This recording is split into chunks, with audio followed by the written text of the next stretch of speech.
The entryway smelled of warm dust and melted plastic. The elevator lamp had fallen into darkness for one brief breath, and the dome camera above the door had flashed a tiny red dot, just at this moment when there was no light at all. On the mat under the mailboxes lay a flat, unmarked, foreign key, as if it had just been put in. He greeted the listeners in a calm, masculine voice, said he was happy for anyone who turned on the story in the evening and at night, asked them to write in the comments where they were listening from without too much detail, and wished them quiet, tenacious listening. He came home from his part-time job and put his phone on the edge of his desk screen down, as he always did, so as not to catch unnecessary flashes. He worked in a service where he had to proofread other people's requisitions and correct the requisition numbers on the cards, a sort of invisible arithmetic of everyday life. He took extra shifts on weekends because he was afraid of missing the rent and wanted to help his mother with her medication. He saved money on cabs, lived according to bus schedules, pretended not to notice his fatigue. Everything on the desk was labeled. The mug exactly on the round coaster, the notebook at an angle to the edge, the keys closer to the lamp. He loved it when little things kept the day going. The phone vibrated without a command. The screen lit up on its own for a second, and a new voicemail from his own number flashed in the inbox list. The voice was his, recognizable to the point of ridiculousness, with the same dry sigh before the phrase. The message briefly and mundanely suggested that he not get on the nearest bus, but wait for the next one, because the first one would supposedly take a shortened route. He grinned at someone else's joke, but his feet reached out to check it out. The scoreboard below blinked and indeed showed the shortened flight. He waited it out, got on the next one, and arrived without a connection. It was a small thing, and it made him uncomfortable, as if someone in the next room knew his rhythm more precisely than he did. It happened again. A voice from the same number left another message advising him to go around the yard through the neighboring driveway to avoid getting underwater from a faulty pipe. Down below, indeed, the puddle was making a whistling noise. The janitor was cursing, and people were jumping over the edge. He realized the time-saving advice and began to follow it. It was like quiet kindness, only with a chill. Life was getting a little more comfortable, but it was like life was slipping out of his hands. The usual chance encounters were disappearing. Colleagues were surprised at his new way to the office and inappropriately praised his discipline, and an old acquaintance slipped past on the subway and wasn't recognized at all. It was as if he had been moved down the line a bit, where he remained similar to his peers, but no longer the same. He decided to observe rather than guess, started keeping a simple line of evidence in a notebook. The first little thing, every time before a new message, the lights in the entryway would go out for a second, and only then would the red dot of the camera flash. Second, a flat key would appear near the mailboxes and then disappear in the morning. Third, the voicemails came when he placed the mug exactly in the circle, as if a sensor was catching the coincidence of gestures. Fourth, the intercom log, which could be accessed through the concierge, showed in the late hours a strange line, internal call without a number. Fifth, after listening to advice, his routine shifted steadily for a few minutes, causing him not to get into random conversations, but to accidentally end up wherever convenience was tucked away. He didn't want to turn everything into someone else's mystique, and took the step that often starts a thriller. In stories like this, he escalated the situation himself. He left the old spare phone on record on the kitchen shelf, pointing the camera at his main device. At night, he waited until the lamp above the table gave a warm glow, put the main phone on silent mode, and put a small sticker marker on the corner of the screen nearby so he could see the shifts. Before going to bed, he fixed the position of the mug, the light, and the time on the wall clock, without numbers, in words.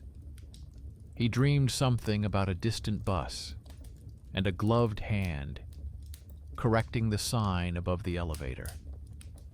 In the morning, he listened to the recording and saw on the video how, in the deep night, the screen itself lit up for exactly 1 moment before the lamp dimmed and the tiny red light of the dome camera reflected on the glass. There was no fun to be had. The voice actually came the moment the light failed. On the message, the voice calmly and dryly advised him to leave the paperwork on the desk for address verification and to reschedule the client meeting for another day because there was no need to rush today. He felt simple conveniences begin to create someone else's trajectory without his input. He rescheduled the meeting, and it was as if the office was expecting him, but not him. The manager talked about a project he didn't remember, reminded him of a letter he hadn't written, and looked like someone who had long ago walked these walls on a route unfamiliar to himself. He sat down later on a bench near the entrance and began digging backward in his own way, without technobabble. He pulled out a receipt from the copying booth where he had taken down the documents the day before, looked at the stamp, and noticed the name of the operator. The last name seemed familiar from old family papers. He remembered that years ago his father had worked in a small communication shop, helping the neighborhood with telephony, and that there was still a faded folder at home with stickers where colleagues had left notes for pilots on internal lines. He hadn't touched that folder since the funeral. The binder creaked in his memory like an old basement door. He jotted down the last name and set the check aside. In the evening, a small package with no return address, under tape, and a for signature sticker was waiting for him outside his apartment. He realized it was someone's usual curiosity trap and didn't bother to procrastinate. Under the control of the camera on the kitchen shelf, he brought the package into the room, placed it on the table, and covered it with a sheet of blank paper. Marked the time in his notebook. Waited until the phone screen came back to life. A recording popped up on the screen, with a voice from a new message briefly saying that inside lay an important notebook that would help break the wrong circle. He didn't open it. Called the concierge and asked him to note in the house book the fact that a package had appeared at his door. The concierge mumbled, that he would write down the line. He'd need it later if it came to an argument. He finally took his father's old homemade folder of stickers from the closet. It revealed a slim notebook with neat handwriting that listed driveway addresses, node numbers, signatures like test channel, local distribution, and run for attention retention. A dry notation at the bottom caught the eye. Do not use real numbers in training calls. In the same notebook lay a card with his baby voice that his father had once recorded for a test. On the back was the date and the word pattern. He sat down and realized that the family's past deeds were coming back, not in a blur, but on paper. Other people's goodness and other people's laziness from the past lived on into his nights. To distinguish the myth from the object, he set up a mini-investigation in a few steps. He checked the time of arrival of the voices with the intercom log and noticed a coincidence between the line internal call and the first seconds of the recording. He went to the concierge and asked for a printout of the last 2 nights. Grumbling, he produced a narrow strip of paper where the intervals ran almost like his notebook. Then he looked in the mail of his old department, where he was still listed as a reserve, and found a letter from the elevator service about a scheduled camera diagnostic. Matched it to the way the red dot blinked exactly before the screen turned on. Then he opened his messenger profile, where hidden messages from the system assistant sometimes popped up in his contact list, and found a dry snapshot titled Internal Test at the bottom. Attached to the snapshot was his own name with an extraneous set of marks. He concluded, someone is pulling up an old training mailing, an intercom log, an elevator camera, and a template with his voice in it all in one bundle. It all works when it matches an address and a last name carried over from the past. He asked a random but necessary person for advice. There was a short technician who lived in a neighboring house, disliked in the entryway for being nosy and having unnecessary notes on the wall. The man had once fixed their intercom in one evening. He told him the situation without dramas, showed him the log printout and the cards from the folder. The technician looked closely at the serial numbers, said there was one old cabinet in the basement of their row with a backup connection that might not have been disconnected, and suggested they go down together in the evening. He didn't promise miracles, but he had a key and a habit of covering up deficiencies. It was the sort of unexpected benefactor that in such matters is more valuable than any explanation. Tonight he noticed another pattern.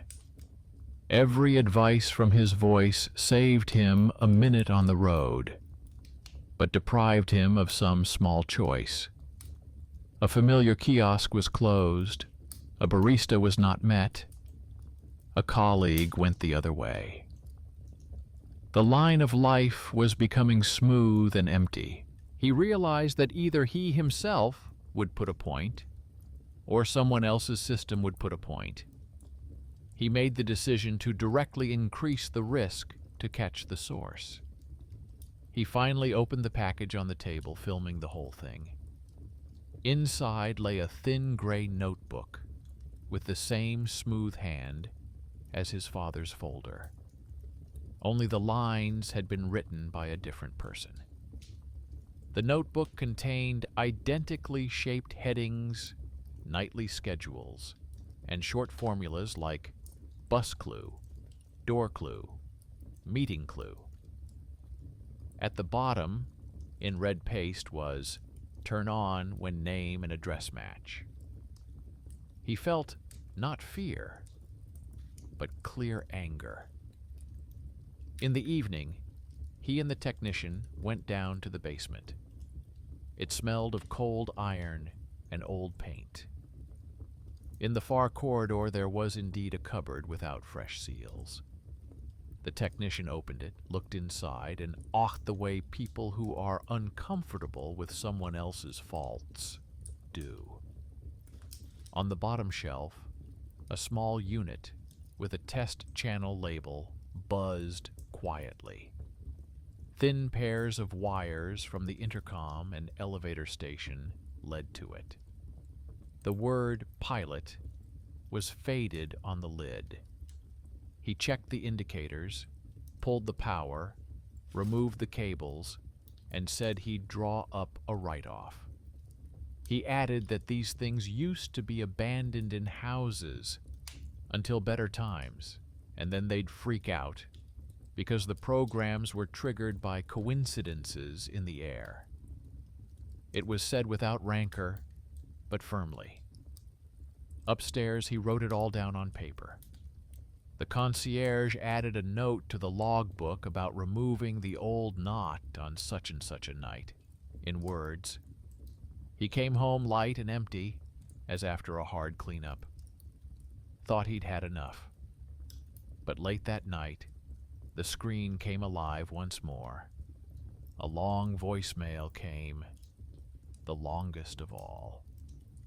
The voice on the message was his, but slightly older, and spoke in the tone of a man long used to leading. The presentation was dry. The voice asserted that everything is fixed, you can rest, that the hardest part is done. Following that, a messenger notification popped up. It suggested adding a new contact with his name and photo. Only the person in the picture was a year or two older, with different eyes. His chest felt empty, like an elevator between floors when the lights go out. He realized that the disconnected cabinet was only one edge of the network. Somewhere above remained a program that lived on from the old bundles and wore his name as a mask. He sat down at his desk, moved his mug precisely to the circle, put all the papers beside him, and wrote down briefly the most important things. A past deed of the family had come back to him through the learning node. An unexpected benefactor had helped pull the iron. The night had revealed that another circuit lived upstairs that saw him as a resource. To meet it, without fairy tales, it would take those who don't usually listen. A concierge with a logbook, a technician with a key, a courier who knows the tags on the stickers, a support office girl who can turn off a bundle with a single line, and his own patient attentiveness, which is stronger than status. He decided to move forward with the line, not arguing with the house, but reclaiming the house for himself. And at that very minute, the domed camera by the elevator blinked once in total darkness, as if nodding. The game continues, but the rules are now on his sheet. He began to live next to his own phone, like next to a new neighbor. And in every movement, he searched for a boundary he didn't want to cross. The long message promising it was fixed kept him on his toes, and the invitation to add a new contact with his name and someone else's eyes on the photo hung overhead like a thin spring. He turned off all permissions, removed the card from the machine, and left the device in a desk drawer, placing an old wooden ruler from his father's file on top, as if the lid was being tested for tightness. Pulling out an old push-button phone he'd once kept for traveling from the closet, he inserted a spare card into it, registered for the regular rate with no add-ons. He wondered if the voice would follow him without the SIM card, through the house, through those very nodes, or would go silent when the familiar wire was taken away. The first day went smoothly. No voicemails came in. At the bus stop, the scoreboard showed the bus with no extra inserts, no blanks hung in the intercom log, and the concierge, from whom he'd picked up the habit of saying hello first, noted that it had been quiet at night. He reached the copy booth and asked to print out photos of old cards from his father's file from the post office and scans of the intercom call printouts to keep everything on paper. The operator, the same young man with a last name familiar from other people's stamps, said the printer chewed up the thin paper, but would try running it slowly. He didn't like long conversations, but threw in a short phrase that they'd had times when they'd plugged in case studies on the district pilot and then forgotten to take them off. There was no desire to explain in his voice, just a tired knowledge of other people's shortcomings. He took the printouts and felt 2 gears mesh, his father's note card, and today's thing from young hands. Toward evening, an empty call came on the old push button, with a brief background of silence. He didn't have time to answer. The machine simply noted, "Call without number," and went silent. In the entryway, the lamp went out for a single breath. The red dot of the camera blinked in the darkness and immediately relented. On the mat by the drawers lay a flat foreign key. He picked up the key, squeezed it in his palm, and took it to the concierge, who irritatedly remarked that someone carried such keys around for days. The concierge wrote in his notebook, "Picked up an unnamed key on such and such a day, at evening hour." He felt the invisible chronometer inside calm down. When fear has a line in the paper, it ceases to be omnipotent. He returned to the apartment with a clear task: to figure out how a new number with his name on it could have appeared in the world if he hadn't started it. There were 2 places in town for this purpose. The first was the communications service office, where people usually came to change their cards and write applications. The second was the dispatch office on the outskirts, where people for whom logs, not stories, mattered. He chose the second. In the morning, he put on a simple jacket, put in his bag his father's notebook, copies of the cards, printouts of the intercom lines, a screenshot of the letter from the tape tech support, and went downstairs. The concierge, seeing the folder, said that was correct, and briefly added that they had an elevator light inspection scheduled for tonight anyway. He wasn't happy about the coincidence, but wrote it down next to the tasks. If the system was going to blow shadows, have it do so against the background of the service lamp. The control room greeted with linoleum, a tea pair, and a stand of announcements.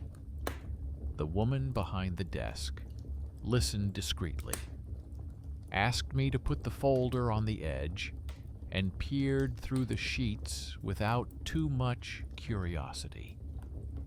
She said she could see familiar markings from the archival binders and offered to call the shift engineer in charge of assignments and backup numbers.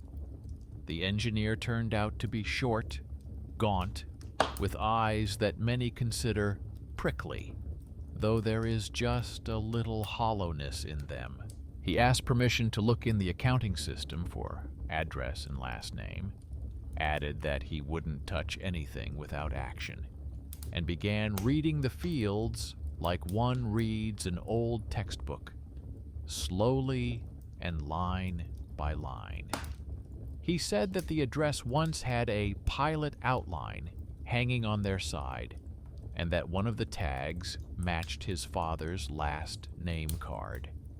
He added that a new number with a similar name did not appear as a full account, but as an internal test shortcut that triggers auto notifications when a feature matches. He emphasized that this is not someone's doppelganger game, but the laziness of those who have not put the broom behind them. He suggested that it is within his purview to remove all service labels, remove auto subscriptions, stop internal pings, send the memo to the archives, and give him a certificate of removal of internal binders. He explained that in doing so, they were required by regulation to call the numbers on the card to make sure the live person agreed. He looked at his old push-button machine and smiled faintly with the edge of his lips. Sometimes a simple tube from an old closet was better than any screen. He logged the words "person agrees" and put today's date in letters. This is the work of a benefactor without a cape.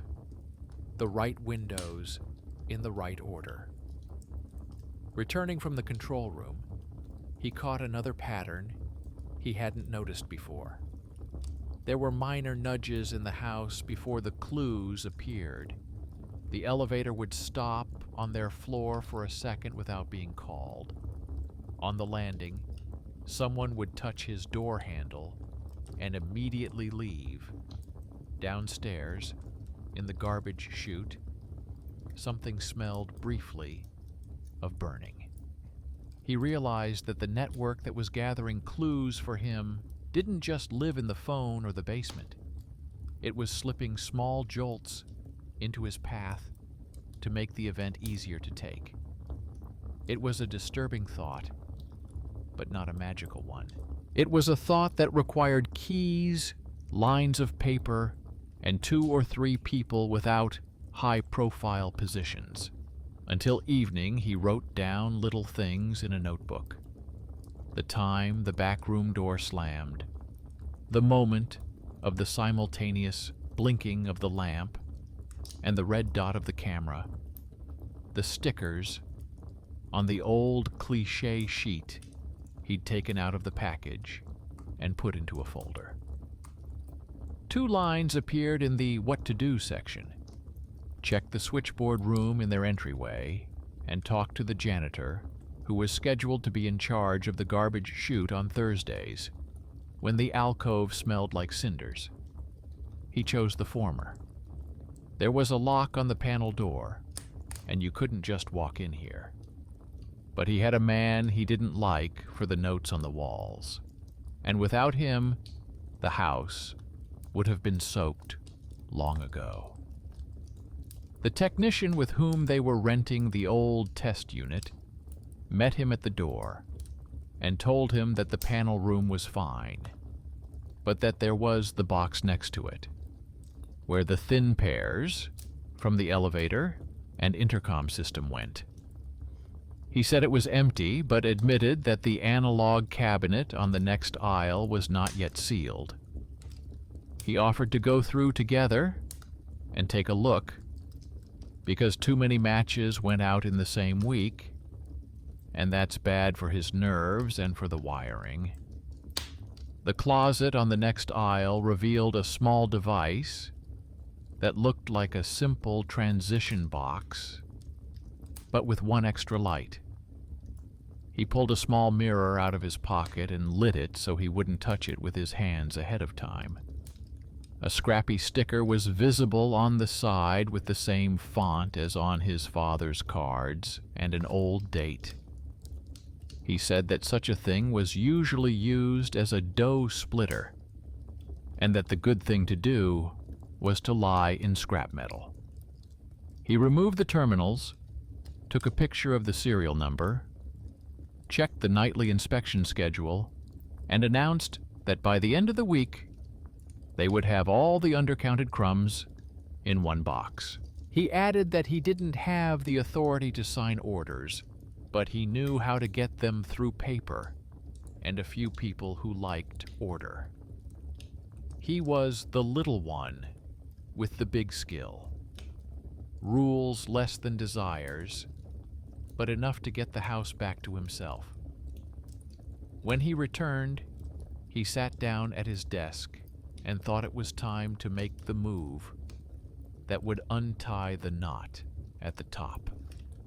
He took the main phone out of the drawer, slid the card back in, turned it on, and the prompt to add a new number popped up again. He could have frozen that rectangle forever, but he chose otherwise. He added the contact specifically to see where the traffic would come from. When added, the contact didn't ask anything, just took a place on the list. A small avatar with his face brushed to the side automatically pulled up, and he realized with dismay that he hadn't taken such a picture. The snapshot looked like the pass photo for their office, taken at the startup, when he'd been called in a week early because of the rearrangement. That file was in a locked section of internal mail, so someone with access to the internal could have put someone else's piece on his shadow. But someone sounded so impersonal for a reason. The system is spread not by villains, but by people's little habits. Sending a file to the wrong place, leaving the cache open, not closing a test channel. After a minute, the contact sent a short, one-word message. Not an order, but a statement of presence. The phone didn't voice it. He didn't answer it. Instead, he got up and went to the janitor, who usually sat downstairs by the trash alcove on an upturned bucket cutting cardboard. This man liked order and didn't like to talk, and the neighbors thought he was rude. He told him that at the same evening hours, there was a burning smell coming from the alcove, and asked if anyone was burning oilcloths. The janitor snorted, but explained in substance. It was an old vent that was turned on for night blowing, and if someone used to stick a lighted insert in it, the air would smell melted. He added that he had found a thin bundle of wires in that passage last winter and had taped up the gap, but that someone with a bossy streak had gotten his hands on it. He waved his hand in the direction of the neighboring entrance and said that there they liked to connect the trick. His words were a valuable note without emotion. It didn't smell like hell. It smelled like iron. He went up to the house and began to assemble the painting. Lines took shape on the sheet. His father's card folder, the test unit in the basement, the splitter in a nearby closet, the smell of purging, internal pings, contact with someone else's avatar from the service file. Every line was human, not ghostly. He realized he had to speak to the network in its language, through acts, orders, statements.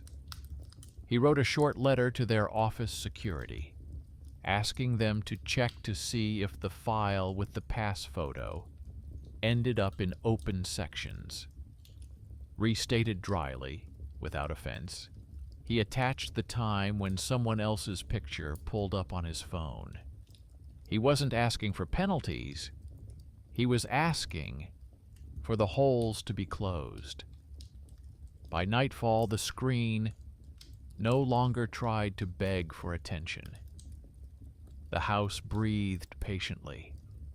At the hour when the lamp by the elevator usually blinked, it blinked again, but the red dot did not turn on.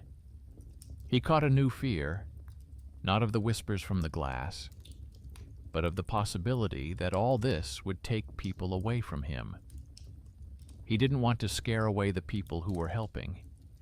The technician, the concierge, the janitor, the dispatcher, the librarian, who had promised to pick up a searching manual for him on the neighborhood pilot. He lay down and heard the warm silence of the household. The kettle breathed softly. The intercom was silent. The elevator did not sigh unnecessarily. In the morning, when the light was already spilling down the flights of stairs, the answer came from the office. The service file had indeed been accessed through the temporary garbage can of the internal department, where it had been thrown when the archives had been moved, and a volunteer intern from a related service had, to speed things up, bypassed the regulations and installed a shortcut that automatically pulled up the image when the name matched. He didn't do it for evil's sake. He just patterned convenience over other people's bolts. The email announced that access was removed, the garbage can was closed, the shortcut was turned off. It also asked if his devices needed further inspection. He smiled a tired smile. Not because he'd become a hero, but because in the big gear cabinets, he'd finally found a little one who wasn't afraid to come clean and turn it off. Walking through the house in the afternoon, he noticed how the way he looked at familiar things had changed. The mat by the drawers didn't seem like a wet mist, just a mat. The dome camera no longer had a separate life. The garbage alcove smelled like air at night, not Sulita. He walked to the elevator and touched the warm painted wall with the palm of his hand where the old section number was visible in the putty. That same evening, the contact with the stranger's avatar sent another short notification, this time not nudging, but as if extraneous. It simply noted that the path has been cleared. He didn't bother repeating that he hadn't asked for it. He turned off the notifications and added an entry to his notebook. When the network gives up, it pretends it was meant to. He wanted to set the record straight and keep going after people, not glass. But before he did, he decided to go back to the switchboard room one more time to have the neighboring cabinet, where they had found the splitter, sealed in front of him. A fresh paper seal was hung on the door. The technician drew a line in pencil. The concierge wrote the date in words. The janitor stood nearby, leaning heavily on his mop, and nodded without smiling. It was a rare evening when people who weren't usually titled met in one corner of the entryway, and each of their small roles held the ceiling flatter than any act. When he got home, the phone came back to life for a second, as if checking to see if it was still on. He took it in the palm of his hand and felt the sticky longing of being tracked disappear. No new clues, no suggestions from Senior. The feed was running with news about road repairs and a street photography exhibit. On the very bottom line hung quietly an announcement that the neighborhood library was looking for volunteers for an evening sorting through old files. He already knew he was going, not to escape from the scary, but to finally translate the scary into an object. Paper, cardboard, brittle bold type, and clean white margins, where you can see your own smooth calligraphy. He jotted down another thing in his notebook. Fear diminished when each step became a document. As he lay in the dark, he heard the elevator smoothly pass his floor and realized that the third part of his fight would be without loud scenes. There would be more phone statements, protocols, measured steps between the library, the control room, and the house. He saw in advance how, at the end of it, the man who had been ridiculed downstairs yesterday for being too tidy would be the unexpected triumphant one, and how his own weak love of detail would prove to be the hidden talent that was stronger than position and loud voices. Dom agreed to a pause, but the pause was not the end. On the table still lay his father's notebook. The top page was open at the paragraph where the phrase, "Do not use real numbers in training calls," was neatly underlined. Under that line he drew his own, a fresh line, and thought that was the same line he needed to live under. He arrived at the library toward evening and sat down at a long table next to boxes of old filing cabinets, rustling. The lab assistant put a thin notebook next to it and suggested that he sort through it carefully so as not to tear the spines. He pulled out of the box a few thin brochures with shop marks. The sheets were dry, in some places a little glossy from the fingers of past years. On the back of one pamphlet he saw a familiar hand, neat letters, like in his father's folder. The same short formulas, the same dry tone, without adjectives. There was a note at the bottom stipulating that the study binders were to be kept separate from the actual addresses, and next to it was a tiny rectangular stamp he'd met before on a sticker from a package. The binder closed without mysticism, paper to paper.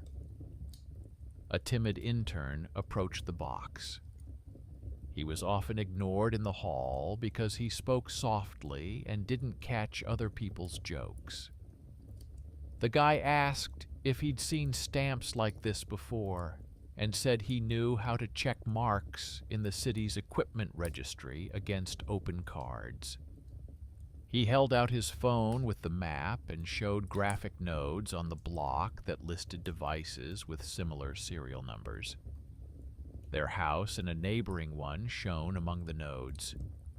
The intern was considered superfluous in the department, but his eyes saw the nodes better than most. He was that underappreciated hero who didn't pull his weight on stage, but saw what was important on drafts. He thanked and jotted down a new line in his notebook. The registry gave a serial match at the neighborhood level.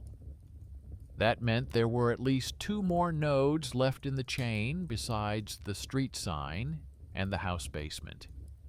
He didn't want to race through the city blindly. He opted for paper traffic. From the dispatch letter, he'd already gotten a certificate to remove the service tags from his address. Now it was necessary to close the street portion and tweak the internal circuits of their house. For the street one, He had an intern from the screen center who had crossed out the stop link last time. For the inside, a technician with keys and a janitor with a habit of writing everything down in his margins. At night came another mute call to the old push-button phone. He didn't have time to answer it, but the machine showed a short flash and quieted down.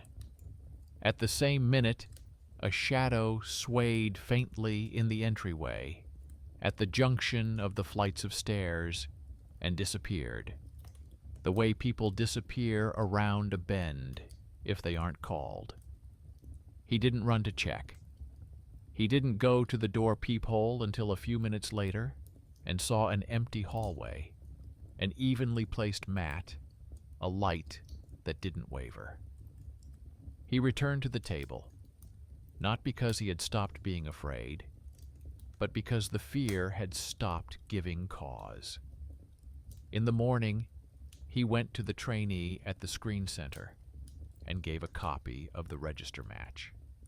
The trainee read it, enlarged the map, said he could see where 2 nodes with the same serial line remained, and promised to draw up a service request to remove the pilot from the district layers altogether. The trainee didn't have the authority to re-raise the entire network, but had the courage to gather signatures. He asked to wait in the lobby and returned a short time later with a slip of paper with a dry line about temporarily disabling local insertions on 2 nodes. At the bottom was the shift engineer's signature. Next to it was the center's stamp. And at the top was the requisition number. The paper smelled of toner and gave a smoothness that was sorely lacking at night. Back home, he went up to the basement. The technician showed him that the neighboring cabinet had already been sealed and the terminals grafted, and the splitter with the extra light was in a box, waiting to be taken to the warehouse. The janitor held out a notebook with short lines. Day, hour, bags, purging, no smell of burning, all in letters. The domestic thriller stopped moving where the black corners laced with simple knots. One shaky part remained, the new number with his name and avatar from an internal file. On the contacts screen it hung like a face, like someone else's cut-out profile, looking through almost the same eyes. That evening he decided not to run away from the contact, but to bring him into the light. He described the situation in a short letter to their office's data protection team.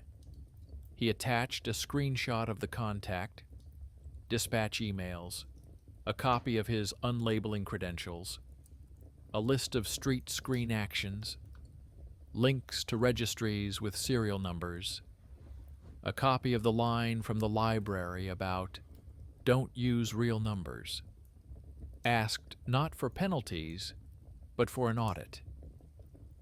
He explained that his voicemails were coming in at times of coincidence with the house log and street display, and that this was not someone's malice, but an old network that knows no boundary. He asked to make sure that no more last names attracted the study whispers that nudge people into a comfortable void. The reply came quicker than he expected. Dry wording that the application was accepted on a priority basis, and an invitation to a brief meeting with an internal specialist who could turn on the stop with a single line. The next day, he sat in a small office where a woman in her 40s with a tired, attentive look appeared at the desk across from him. She listened to him, asked to see a folder of papers, flipped through letters and ID, looked at a contact screen, and ran a squint across the margins.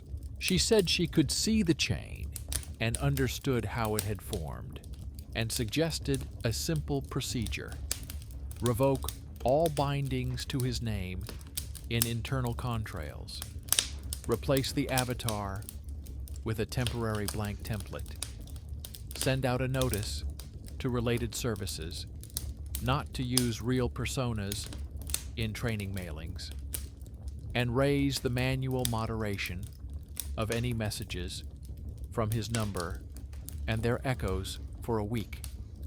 She had access the trainee didn't have, and a statement that weighed heavier on paper than complaints. It was another unexpected benefactor. No buzzwords, but a pen by the right margin.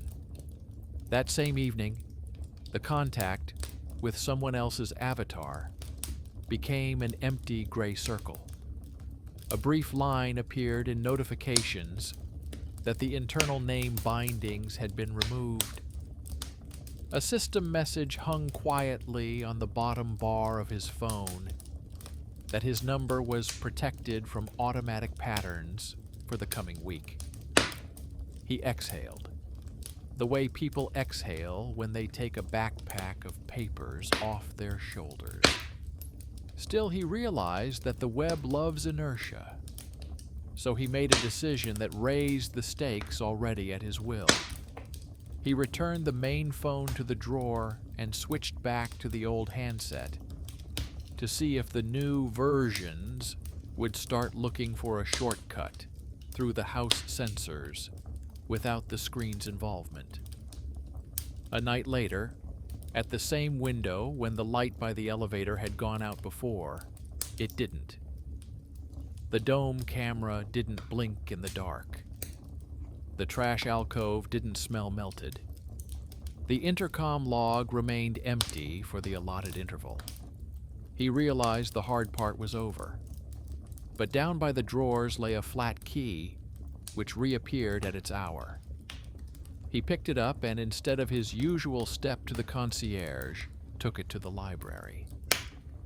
The laboratory assistant suggested that he look in the catalog for cards that had become familiar. On one thin piece of paper, he saw a tiny note stuck in the corner.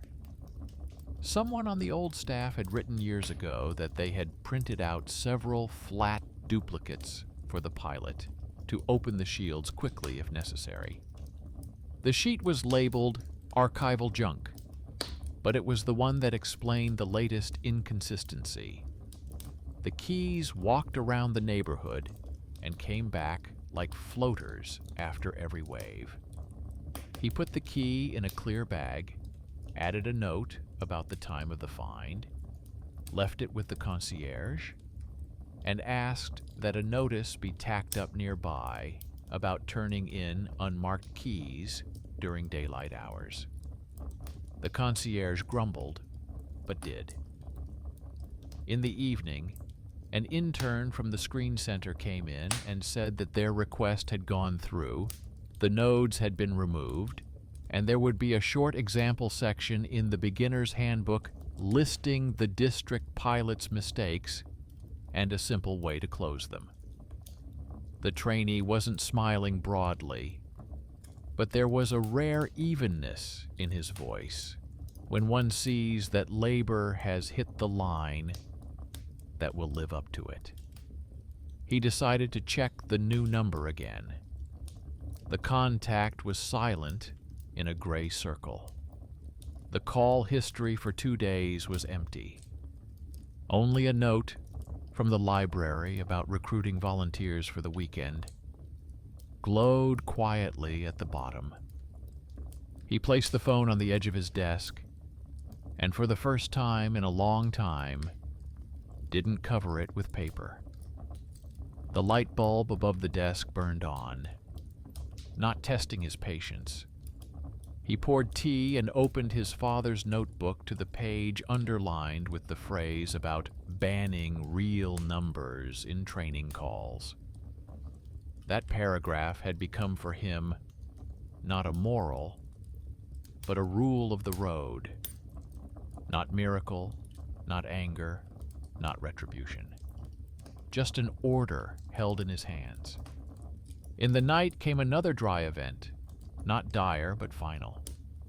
In the mailbox lay an official paper from the control room, stamped, listing the disconnected nodes, listing the serial number, marking the write-off with a link to the archive. At the end of it was a short note that in case of a repetition, he should write to the specified department at once, and the name of the person in charge, written in letters without titles, as people who were in charge of things signed.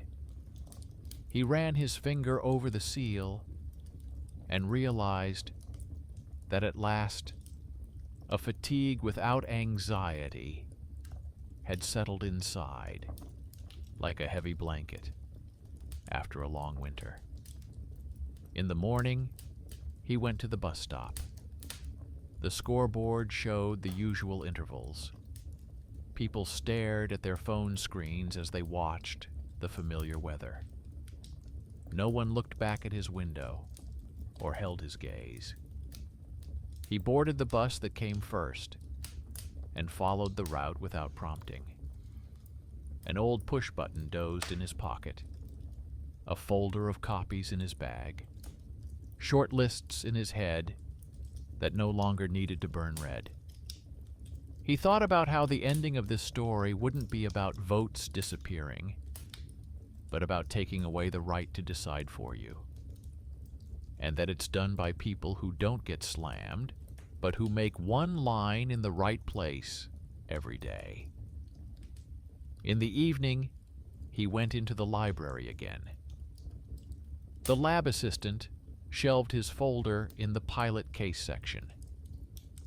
The trainee marked the node's connections in the electronic catalog so that no one would ever again confuse a training room with a residential one. The technician handed over a copy of the report and said the machine had taken the iron to the warehouse. The janitor showed a notebook with one calm line next to the dates about no odor.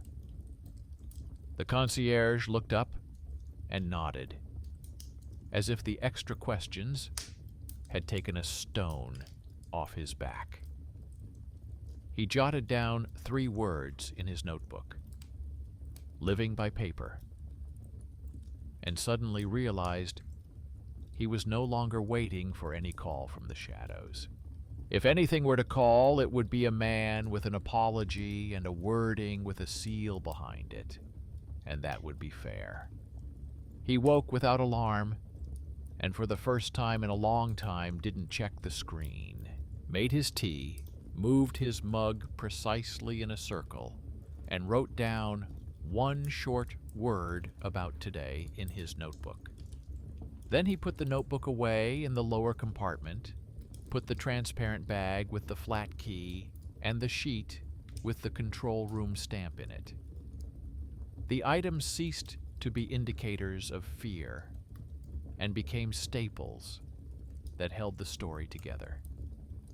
He stepped out into the yard and noticed the morning light lay on the driveway windows without too much blinking. The house breathed evenly. On a bench by the trash alcove, the janitor was leafing through a thin notebook and marking the letters against the line about blowing out. Nothing extra smelled. He nodded to the janitor and caught the dry approval that was more precious than talk. In the office, a system sheet was waiting on the desk, with a note about limiting automatic patterns for a week. The sheet wasn't about miracles. It was about rhythm. At the bottom was the name of an internal specialist, the same one who had discreetly helped cut his name off the training circuits. He put a copy of the sheet in a folder in his father's notebook. At lunch, he stopped by the room where the intern from the screen center was sitting and left a small bag of cookies and a printout folded in half for him. thanking him without pathos. The intern looked embarrassed and said there was already a new section in the method book with an example, almost word for word, like their correspondence. He realized that their case would become one of those quiet stories that help others before panic sets in. However, the network doesn't give up right away. Late that evening, a blank call lay on the old handset like a thin shadow on the wall. The machine beeped once and quieted down. At the same time, downstairs by the mailboxes, someone had turned over 2 advertising cards, and they lay face down like small signs of habit. He waited until the elevator stopped a floor above before stepping out onto the landing.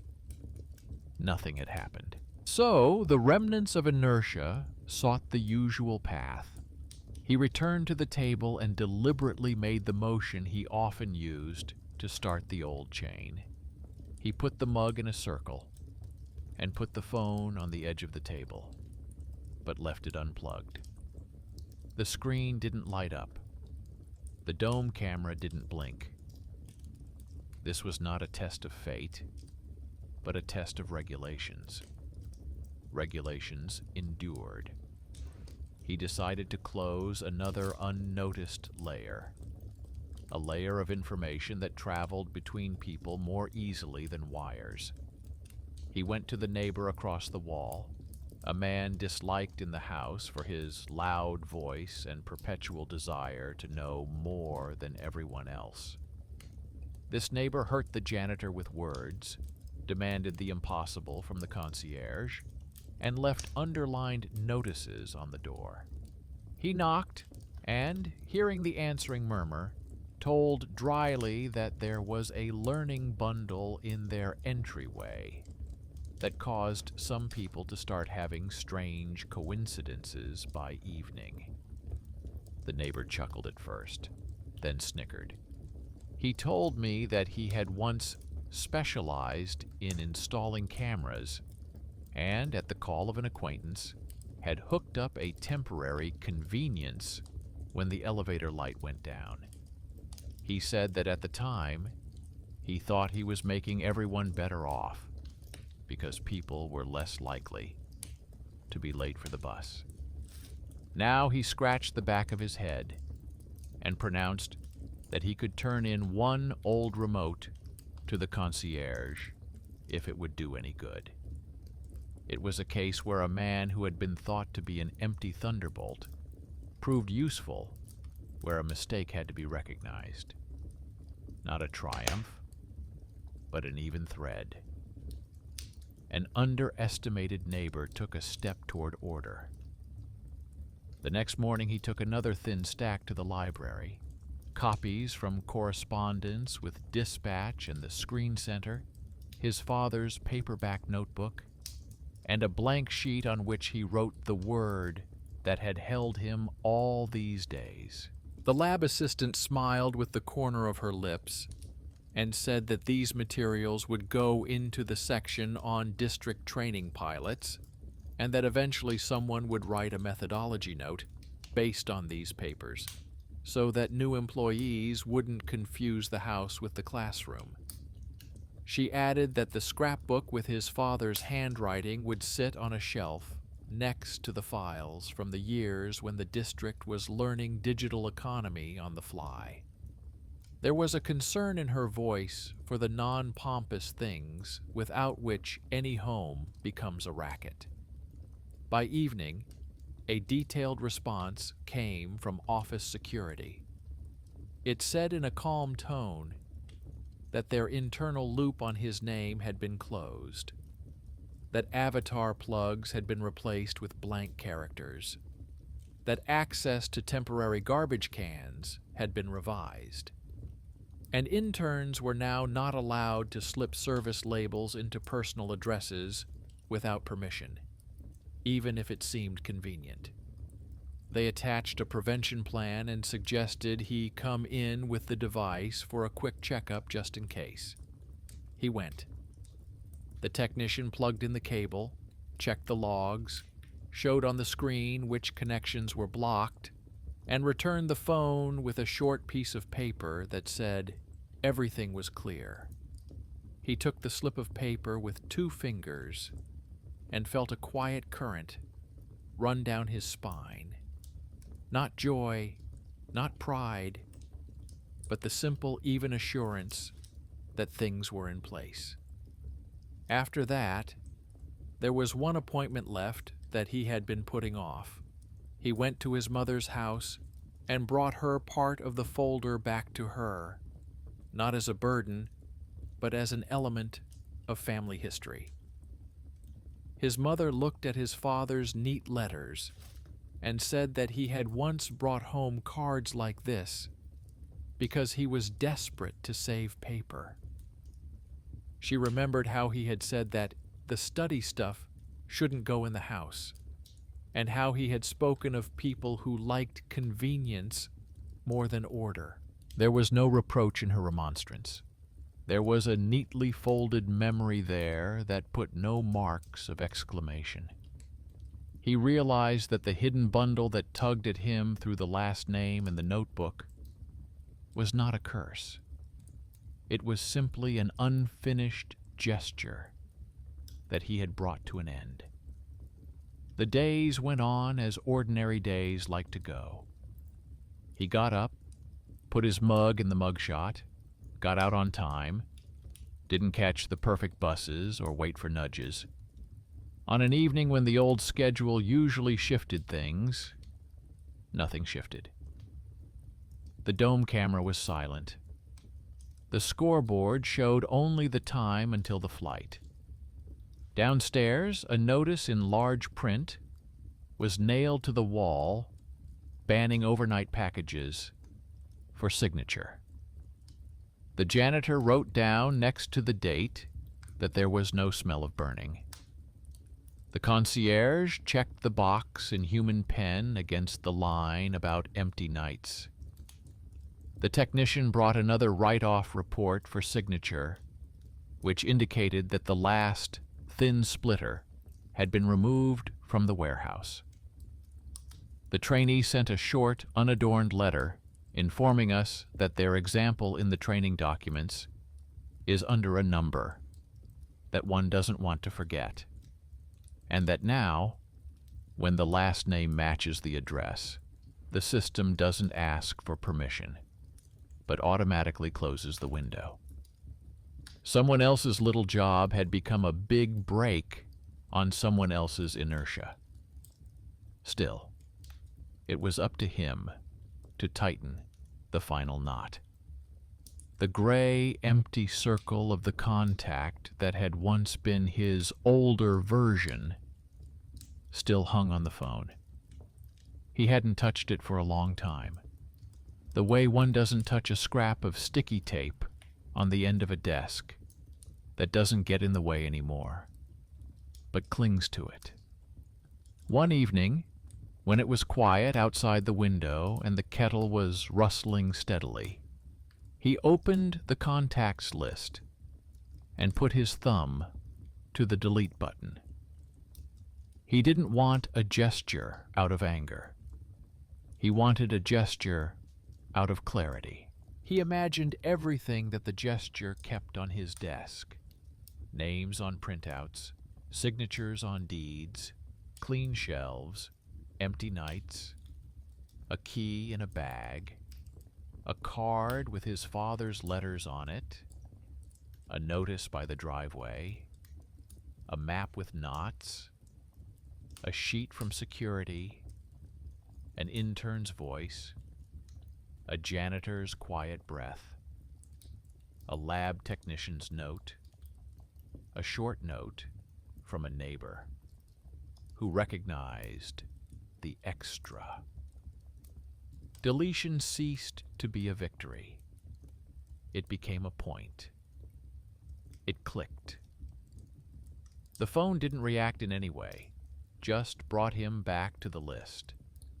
No flashes, no recent messages. The house beyond the wall moved with lively sounds. Someone put a pot on the stove. Someone pulled a newspaper from the mailbox. Someone tiptoed down the hallway so as not to wake the baby. He felt, for the first time in a long time, not emptiness, but density. There was no magical silence. There was the noise of a house that wasn't trying to control him. He set the phone on the table and began to pack for the library. On the way, he met a courier who already knew their entryway and didn't bring anything signed for at night. The courier said that they now had a simple note in their system. If someone asked to leave in their house without specifying the apartment, the system would ask the manager for confirmation. The courier said this without triumph, as they say about the weight of the door. He nodded and went on his way, feeling that this little line in someone else's program held his house together as well as an iron lock. In the library, he reached the end of a box of pamphlets. The lab assistant carefully stacked his materials in a folder labeled "About the District Pilot" and covered it with paper. The trainee was marking connections in the catalog so that no one would confuse academic with residential again. On a far table, someone was taking measurements for an exhibit about the invisible work of people. He walked over, looked at the layout, and saw among the photographs a picture of the shelf where his folder and his father's notebook lay. At the bottom, in small letters, it said that there were no big names and no solemn decisions. There were only the consistent actions of people who knew how to close extra windows. He came home at the hour when the lamp by the elevator once flickered. The lamp burned steady, as if it had never known other habits. The dome camera did not blink. Nothing lay on the mat by the drawers. The trash alcove breathed quietly. He put the key in the lock and turned it without delay. A switch clicked habitually in the hallway. On the table, where other people's clues usually occurred, lay his notebook with the first lines of observations scrawled in soft pencil. He ran his palm over those lines and added 3 words at the bottom about the bottom line.